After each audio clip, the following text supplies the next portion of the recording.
FTX founder Sam Bankman-Fried was released on $250 million in bond while awaiting trial for fraud and other criminal charges. Mackenzie Sagalos has been following the story closely.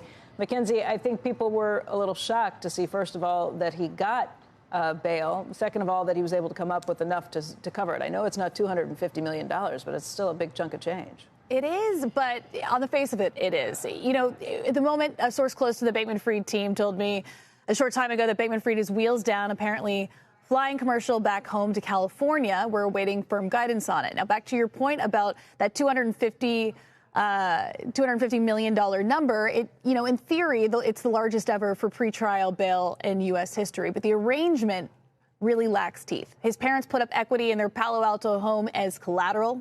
The house is valued at $4 million on Zillow, which is a fraction of that $250 million bond. A former federal prosecutor described it as an empty promise. The other terms of his bail agreement also pretty tame. Bankman-Fried cannot open any new lines of credit above $1,000, and he has to submit to mental health counseling. He's had his passport confiscated and will be confined to the Northern District of California, where he will be living with his parents in their Palo Alto home. It is a surprisingly small set of demands for a man who federal prosecutors allege perpetrated a, quote, years-long brazen fraud against his investors and customers, bilking them out of $8 billion. Guys?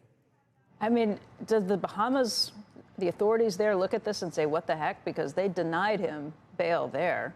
I think a lot of people are confused, one, as to why there was a bail arrangement in the first place. Prosecutors certainly had the case to make that he was a huge flight risk.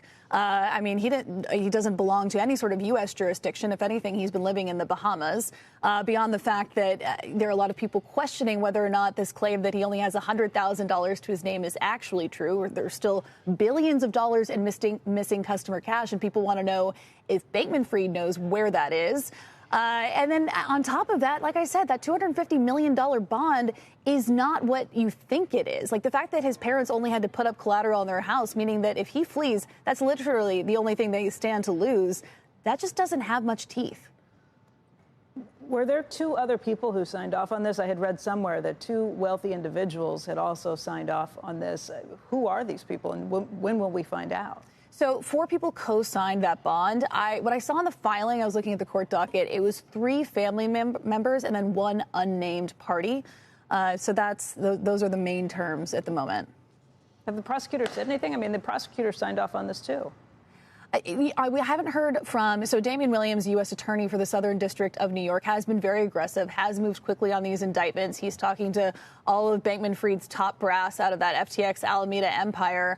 I haven't seen comments from him related to this bail agreement. Obviously, he landed with this already in place. They had been back channeling for days before he left the Bahamas. But again, unclear why they weren't stricter or harder on him, because really, as soon as he got back to U.S. soil, all of his leverage was gone.